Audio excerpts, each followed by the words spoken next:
অ' মা আপুনি সুডকু কৰি থাকোঁতে মই পাকঘৰলৈ গৈছিলোঁ কিবা এটা বনাওঁ বুলি তেলৰ বটলটোৰ পৰা তেল দিবলৈ লওঁতে বটলটোৰ গোটেই গাটোত ইমান তেল লাগি তেলেতীয়া হৈ আছে পিছলি পৰি ভঙাৰ পৰা কথমপি বাচিলে জানেনে হাই বিধি ওপৰত পৰিল কাৰণেহে মাটিত যদি এইটো পৰিলেহেঁতেন এতিয়া গোটেইখনটো পিছল হ'লহেঁতেন আমাৰ নিচিনা বয়সস্থ মানুহে কেনেবাকৈ যদি পিছল খায় তেতিয়াহ'লেতো বৰ ডাঙৰ কথা হ'লহেঁতেন মই এটা তোমাক উপায় দিওঁ শুনা সৰু মোজা এপাত আনাচোন তুমি এয়া লওক মানে হৰ্ষিতৰ সৰু মোজা আছে যদি ভাল হয় আৰু সৰু বটল নহয় আৰু ডাঙৰ বটল হ'লে ডাঙৰ মোজা লাগিব আৰু এনেকৈ আগটো কাটিবা কাটি পেলাই তুমি বস্তুটো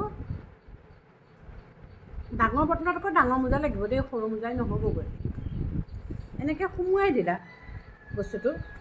সুমুৱাই দি এতিয়া তুমি ধৰাচোন বস্তুটো অ' হয়তোন আহা এতিয়া যিমান মই তেল পেলাওঁ মা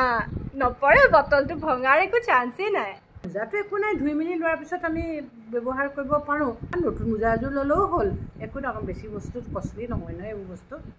বুজিলা এতিয়া বৰ সুন্দৰ টিপছ দিলে দেই থেংক ইউ হ'ব দিয়া থেংক ইউ